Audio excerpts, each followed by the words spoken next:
शांति। परिवार तो वाह वाह है ही। क्यों? महान आत्माओं का परिवार है, भगवान का परिवार है। सोचो जरा, भगवान इस धरती पर आया तो उसने अपना परिवार भी बनाया। ब्रह्मा माँ बन गई और स्वयं भगवान पिता। ऐसा सुंदर परिवार। हम सभी को गर्व है अपने इस परिवार पर। कभी कभी हम इसकी वैल्यू को कम आंकते हैं। हमारे पास ऊपर ज्ञान सरोवर में जब नेता लोग आते हैं और वो कहते हैं कि आप जैसा संगठन यदि हमारे पास हो तो गजब हो जाए, क्योंकि वहां सब स्वार्थी होते हैं, पैसा कमाने के लिए राजनीति में जाते हैं। आजकल तो छुपा हुआ नहीं है। हमारे यहाँ डेडिकेशन, सेवा भाव, महान विचार।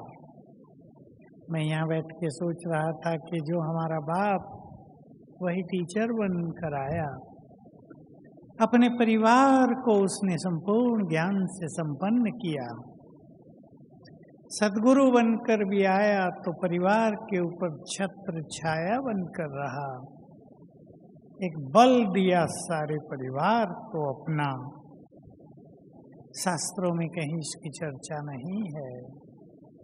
महादेव को परिवार छोटा सा दिखाया, 2 पुत्र। विष्णु को शायद परिवार दिखाया ही नहीं है। ब्रह्मा जी का भी परिवार नहीं दिखाया है। श्री कृष्ण का दिखाते हैं। 8 पटरानियां भी और बहुत सारे दिखा दिए। भगवान का परिवार, उसमें हम, जिनकी माँ ही भाग्य विधाता हो, उनके भाग्य की क्या कहने। किसी माँ के हाथ में कागज और कलम दे दो कि लो अपने 4 बच्चों का भाग्य लिख दो। माताएं सोच ले कैसा लिखेंगी? अच्छे से अच्छा, बड़े से बड़ा। हमारी ब्रह्मा माँ ने हम सभी का भाग्य लिखा तो है ही, पर काम मैं क्या एक एक का लिखूं? कलम तुम ही पकड़ लो, लिख लो अपना जितना लिखना है, विधि बता दी। तो हम सभी इस महान परिवार के सदस्य हैं। बाबा कहा करते हैं, तुम अपनी वैल्यू को अब नहीं जानते, जब संसार तुम्हारा गुणगान करेगा तब तुम्हें अपने महत्व का पता चलेगा। पवित्र जीवन बनाना कुमार कुमारियों का, गृहस्थी माताओं और भाइयों का, ये कोई खेल नहीं था। जब संसार को पता चलेगा, अभी पता नहीं है, जब संसार को पता चलेगा कि इतनी पवित्र आत्माओं का निर्माण कर दिया किसने, मनुष्यों के वश की बात नहीं है, तो आश्चर्यचकित होंगे, गीत गाएंगे भगवान की महिमा के। वाह प्रभु तेरी लीला परम्पार। हम अपने महत्व को समझें। उसने हमें अपने कार्यों में लगा दिया, उसने हमें योग्य बना दिया। मैं पहचाने अपनी योग्यताओं को। सभी संगठन में रहते, साधारण रूप से रहते, अपनी छोटी मोटी कमियों को देखते, अपनी महानताओं को भूलेंगे नहीं। कमी तो सब में होंगी, कलयुग के अंत में आ गए, कोई संपूर्ण तो रहेंगे नहीं हम, लेकिन महानताएं कमियों से बहुत ज्यादा हैं। समर्पित भाई बैठे हैं बहुत। मैं आप सबको कहूँ, कितना बड़ा डेडिकेशन है आप सभी का। अपने त्याग को पहचाने, विकारों का त्याग कर देना, संसार की इच्छाओं को तिलांजलि दे देना, एक सा भोजन खाना, कोई उड़ीसा से है, कोई साउथ से है, कोई आसाम से है, कोई महाराष्ट्र से है, कोई गुजराती है, सबके भोजन अलग है और सबको अपना ही भोजन प्रिय होता है। हमारे यहाँ बहुत पहले की बात है, जब हमने सिरोही में पहला मेला किया तो 8 मजदूरों को भी ले गए, तो ब्रह्मा भोजन हुआ, कई चीजें बनी, उनको भी दी गई, वो खाए नहीं। हमें तो रोटी मोटी और अचार 2 मिर्ची वाला बस। सबको अपना भोजन प्रिय, और यहाँ हम सब एक सा भोजन खा के तृप्त रहते हैं। बहुत बड़ा त्याग है ये त्याग हमें यूनाइट कर रहा है, ये त्याग हमें शक्ति दे रहा है। बस हमें क्या करना है, किया हुआ है, ऐसे नहीं किया हुआ है। इस परिवार में स्नेह, सहयोग और सम्मान बहुत बढ़ा देना है, तीनों हैं। प्यार की चर्चा तो हमारे इस परिवार की दुनिया करती है। सबके चेहरों पे मुस्कान देखकर लोग आश्चर्यचकित होते हैं। मैं आपको एक छोटी सी घटना सुनाऊं, 40 साल पहले की होगी।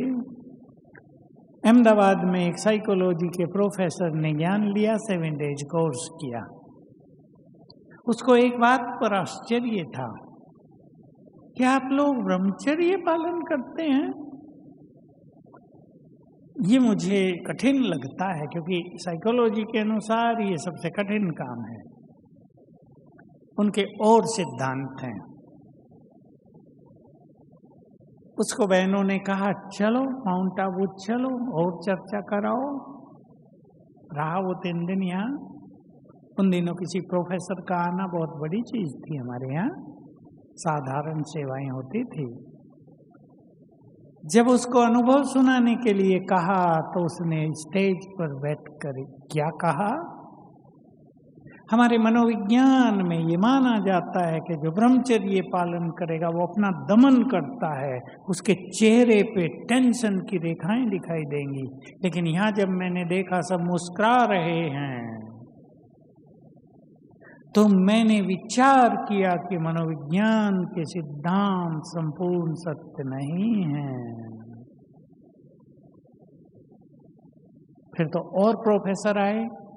एक प्रोफेसर नवीन भाई हैं जो ज्ञान में अभी भी समर्पित हैं, उनके बच्चे। उसके युगल भी साइकोलॉजी की प्रोफेसर थी, ये भी। इसने एक किताब लिखी थी तब, काम वासना पर बहुत किताबें लिखते हैं साइकोलॉजिस्ट। अब ये ज्ञान में आ गया, इसको महसूस हुआ वो सारे सिद्धांत झूठे हैं।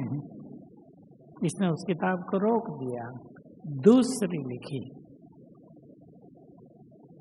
तो यहाँ हम सभी पवित्र जीवन, मुस्कुराता हुआ जीवन, खिला हुआ जीवन जी रहे हैं। मनोविज्ञान को चैलेंज है। मैं तो खुलेआम कहा करता हूँ, हमारे यहाँ भी कई मनोविज्ञान के डॉक्टर हैं, क्या तुम्हारा मनोविज्ञान आधा झूठा है। सच्चा मनोविज्ञान भगवान ने सिखाया, मूल्यों में है सच्चा मनोविज्ञान। तो हम सभी अपने इस महान परिवार में प्यार की गंगा बहाएंगे, बह रही है और बहाएंगे। बहुत प्यार है यहाँ, बहुत अपनापन है हम सबके बीच। और प्यार की गंगा बहाने के लिए एक छोटा सा फॉर्मूला है, एक दूसरे को एप्रिशिएट करना, प्रशंसा। आप किसी डिपार्टमेंट में भी हैं, आप डिपार्टमेंट के हेड हैं, लोग आपके साथ काम कर रहे हैं, उनके कार्यों को एप्रिशिएट करो, उमंग दिलाओ। गलती कोई कर सकता है, नो प्रॉब्लम, ऐसे कर दो, सिखा दो। परिवार में प्यार बढ़ जाएगा, आपकी टीम प्यार से जुड़ जाएगी।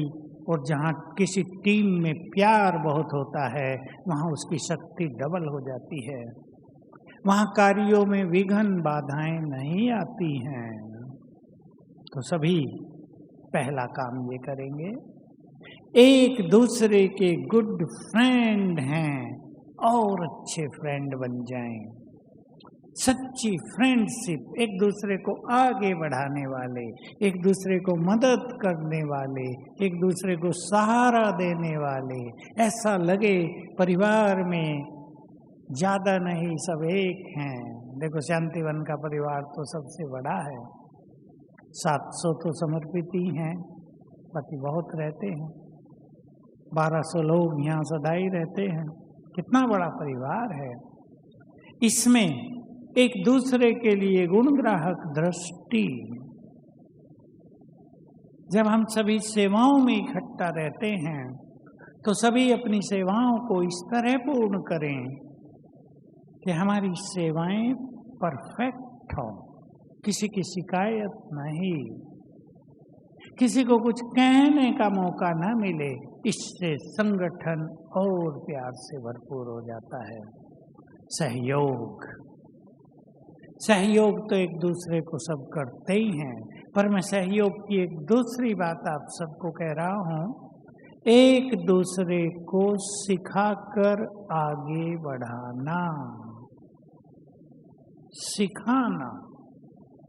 जब हम दूसरों को सिखाएंगे तो उनका हमारे लिए सम्मान भी बहुत रहेगा, प्यार भी बहुत रहेगा, वो शुक्रिया भी अदा करेंगे अंदर ही अंदर, और संगठन बहुत पावरफुल हो जाएगा। इसलिए जो व्यक्ति अपने साथियों को सब कुछ अच्छा अच्छा सिखाता है उसका इस संगठन बहुत शक्तिशाली होता है। सम्मान थोड़ी सी बड़ी बात है, क्योंकि हम सब एक दूसरे के साथ रहते हैं। लौकिक परिवारों में भी सम्मान की बात थोड़ी हल्की हो जाती है, क्योंकि एक दूसरे के समीप रहते हैं, एक दूसरे के गुण अवगुणों से परिचित रहते हैं। लेकिन हमेशा इस दृष्टि से एक दूसरे को देखना है कि ये सभी महान आत्माएं हैं, इष्ट देव देवियों का परिवार है। ये अब साधारण है, इष्ट देव देवियों का परिवार है। ये उनका परिवार है जिनको भगवान ने बहुत प्यार किया है।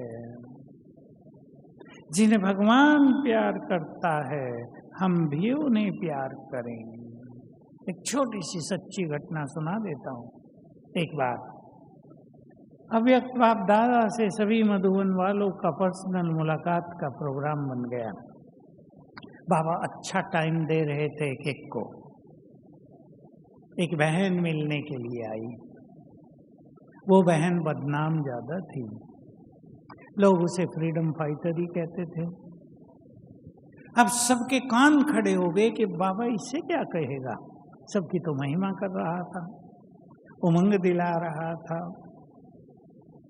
हम सब बैठे थे, मैं भी बैठा था, और तैयार हो गए हम सुनने के लिए कि भगवान इसे क्या कहता है। बाबा ने तो उसको भी ऐसे चढ़ा दिया जैसे उससे ज्यादा प्यार वो और किसी को करता ही ना हो। मुझे ये बात बिल्कुल टच कर गई। हमारी पास सेवा करती थी वो, किचन में सेवा बहुत करती थी। सब्जी काटने अगर बैठ गई तो बैठ गई, जब तक काम पूरा नहीं होगा उठने का नाम नहीं लेगी। लेकिन अगर किसी ने छेड़ दिया फिर आप समझते हो आगे की बात। तो मैंने देखा कि जिसे भगवान प्यार करता है उसे हम भी प्यार की नजर से देखें। अब भगवान के तो सब बच्चे हैं ना, बच्चा कैसा भी हो एक बाप की माँ के लिए तो प्यारा ही होता है। हम भी उसी नजर से देखें। मेरी दृष्टि उसके लिए पूरी बदल गई उस दिन से, और तब मैंने देखा मेरी दृष्टि बदलते ही उसका व्यवहार भी बदल गया। वो बड़े प्यार और सम्मान से मेरे से बात करने लगी। हमारी दृष्टि बदलते ही, हमारे एटीट्यूड बदलते ही दूसरे का व्यवहार बदल जाता है। तो हम अपने इस सुंदर और महान परिवार को ऐसा बनाएंगे कि परिवारों में लोग जीना सीख जाएं। आजकल परिवारों में मारामारी बहुत है। आपको पता नहीं पता चलता है या नहीं, मेरे पास तो जो केस आते रहते हैं रोज। झंझट ही झंझट है। नई शादियां तो फेल ही फेल हैं। मैं देखता हूं उनकी मनोस्थिति, लड़कियों का जीवन कैसा हो जाता है जब वो 1.5 मास के बाद डिवोर्स लेकर घर पहुंचती है। 1.5 मास केवल। लड़का डिप्रेशन में, लड़की निराशा से घर पहुंची है, मुंह नहीं दिखा सकती किसी को, परिवार में दुख टेंशन है।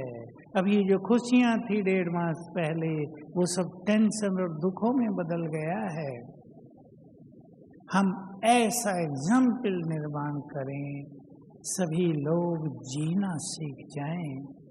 मैं आपको एक और बात याद दिलाऊं, आप में से बहुत थोड़ों को पता होगा इस चीज का।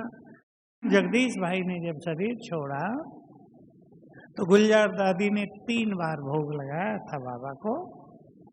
एक बार तो तब का ही सीन दिखाया जब संस्कार हो रहा था। बाबा ने कहा, देखो बच्चे, तुमसे सारा ब्राह्मण कुल कितना प्यार करता है। कितने लोग आ गए, 3000 आए थे उन दिनों। 3000 बड़ी संख्या होती थी हमारे लिए। दूसरी बात, तीसरी बात, अब जगदीश भाई बहुत बुद्धिमान थे। दूसरी बार उन्होंने बाबा से थोड़े बुद्धिमानी के क्वेश्चन पूछे। एक प्रश्न ये था कि बाबा, ब्राह्मण परिवार, सारा ज्ञानियों का परिवार, सब योगी महान आत्माएं, फिर भी टकराव होता है। कईयों को ये जीवन अच्छा नहीं लगता, कई बोर होते हैं। बाबा ने सीक्रेट समझा दिया। तो उन्होंने कहा कि कई लोग कहते हैं कि बाबा, इनसे अच्छे तो अज्ञानी लोग हैं कहीं कहीं। ये शब्द आते हैं सुनने में। उत्तर सुनो बाबा का। बाबा ने कहा, तुम सब आत्माएं जन्म जन्म साथ रहे हो, इसलिए तुम्हारे कर्मों के हिसाब किताब ज्यादा हैं। जो बाहर के लोग हैं अज्ञानी, उनसे तो तुम्हारा हिसाब किताब है ही नहीं, तो वो तुमसे क्यों टकराएंगे? वो तो अच्छे लगेंगे तुम्हें। ये हिसाब किताब है। अब हिसाब किताब को चुकतू करना हमें सीखना है। ज्ञानियों के पास ये कला है ही और होनी ही चाहिए कि हम भिन्न भिन्न संस्कारों के, भिन्न भिन्न कर्मों को साथ लेकर आए हुए, भिन्न भिन्न बुद्धि के साथ एक साथ रहते हैं। सबको कैसे मिलाएं? जैसे बहुत अच्छा उदाहरण देते हैं, आप सबने देखी, भानु तो रोज देखता है, म्यूजिक पार्टी होती है कहीं, तबला रखा, गिटार रखा, वायलिन चल रही है, बांसुरी बजाई जा रही है, वो बड़े बड़े ड्रम्स भी रखे हैं। लोग कहेगा अलग अलग सब, लेकिन अलग अलग मिलके ही कितना सुंदर म्यूजिक बन जाता है। तबला अलग बजाओ मजा कम आएगा, बांसुरी अलग बजाओ अच्छी तो लगेगी, लेकिन जब सब मिलके चलता है तो एक आकर्षक म्यूजिक का निर्माण हो जाता है। हम भी मिलाना सीखें, झुकाना सीखें अपने को, एक दूसरे को आगे बढ़ाना सीखें, सबको सम्मान दें। पहले हम झुकेंगे। हम क्या करते हैं? दूसरों को झुकाना चाहते हैं, ये गलती होती है। संगठन में हमारा जो बहुत सुंदर संगठन है, इसमें गलती कई लोग कर देते हैं। अव्यक्त बाबा ने हम लोगों को शुरू से एक बहुत सुंदर बात सिखाई थी कि ये तुम्हारा परिवार है। बाबा जब अपने कमरे में आते थे ना, उन दिनों मुरलियाँ ऐसी सब रिकॉर्ड हो या लिखी जाए वो नहीं होता था। बाबा अपने कमरे में आए, होमली मीटिंग होती थी, 15-20 लोग बैठे हैं बस। बाबा ने कहा, ये तुम्हारा परिवार है, यहाँ कोई ऑफिसर नहीं है। किसी किसी को फीलिंग रहती थी, यहाँ कोई ऑफिसर नहीं है, ये तो काम चलाने के लिए कोई इंचार्ज बनाए जाते हैं। परिवार है तुम्हारा। ध्यान दे, मैं जो कुछ कह रहा हूं बाबा की बात, हम दूसरों पर राज करना चाहते हैं, राज हमें स्वयं पर करना चाहिए। जो इस सीक्रेट को समझ जाए कि जो स्वयं पर राज करेंगे वही संपूर्ण प्रकृति पर भी राज कर लेंगे। और बाबा ने राज बताया था, जो स्वयं पर राज करेंगे साथियों पर स्वतः ही राज हो जाएगा, करना नहीं पड़ेगा, दिलों पर राज। इसलिए हम इस परिवार में सबके दिलों को जीतने वाले बन जाएं। और जो थोड़ा बहुत भेद है, भेद तो रहेगा, जितनी आत्माएं सबके अलग अलग संस्कार, लेकिन हम म्यूजिक सुंदर बजाने के लिए मिलाकर चलना सीखें तो सभी अपने को जिम्मेदार समझेंगे। हमें महान कार्य इस परिवार के द्वारा करने हैं। एक दिन आएगा बहुत जल्दी जब सारा संसार हमारे भाग्य का गुणगान करेगा। वाह, तुम सबने भगवान को देखा है? कोई किसी की महिमा कर रहा था, अरे तुम भगवान के साथ रहे हो। मैं भी सोचने लगा, भगवान के साथ रहना कल्पनाओं से भी परे, लेकिन उसके साथ रह के उस जैसा बन जाना, ये बहुत बड़ी बुद्धिमानी। कई लोग उसके साथ तो रहे लेकिन आगे नहीं बढ़े। हम अपने को जिम्मेदार समझें, महान कार्य हमें करने हैं। हमारा ये बहुत बड़ा संगठन है। बाबा ये हमें चांस दिया है, मैं बार बार आपको कहूँगा, चांस दिया है अपने को तैयार करने का। सेवाओं की तो सुनामी आने वाली है, सुनामी आएगी सेवाओं की। हमें अपने खजानों से, अपने वाइब्रेशन से, अपनी दृष्टि से सबको बहुत सुंदर फीलिंग करानी है। इसलिए ये हमारा परिवार हमारे लिए कहीं पुरुषार्थ में बाधक न हो। हमारा परिवार हमें उड़ाने वाला हो, ऐसा हम अपना चिंतन प्रारंभ करें। ये चिंतन की बात है। कमरों में भी सब कई रहते हैं, देखो कहीं 5 रहते हैं, कहीं 8 भी रहते हैं, कहीं 3-4 रहते हैं। एक दूसरे के गुड फ्रेंड बनकर रहें, दूसरे का ध्यान रखें। ये राजाई संस्कार होते हैं, दूसरों का ध्यान रखना। कई लोग नहीं रखते। कमरे में लेट आएंगे 10:30 रात को, पहला काम करेंगे सारे बटन दबाना। क्यों? तैयार होना है, मुरली पढ़ के सोऊंगी मैं तो। अरे भाई, लेकिन दूसरों का क्या होगा? ध्यान देना है थोड़ा सा। जो दूसरों का ध्यान रखते हैं वो बाप समान, राजाई संस्कार। इसलिए हम संगठन में ऐसे जिए कि हमसे किसी को कोई कष्ट न हो। तो उनकी दुआएं, महान आत्माओं की दुआएं हमें बहुत मदद करेंगी। सभी बुद्धिमान हैं, बहुत महान परिवार के हैं। अपने भाग्य के गुणगान गाया करें और इस संगठन को संसार में सबसे अधिक शक्तिशाली बना दें। ओम शांति।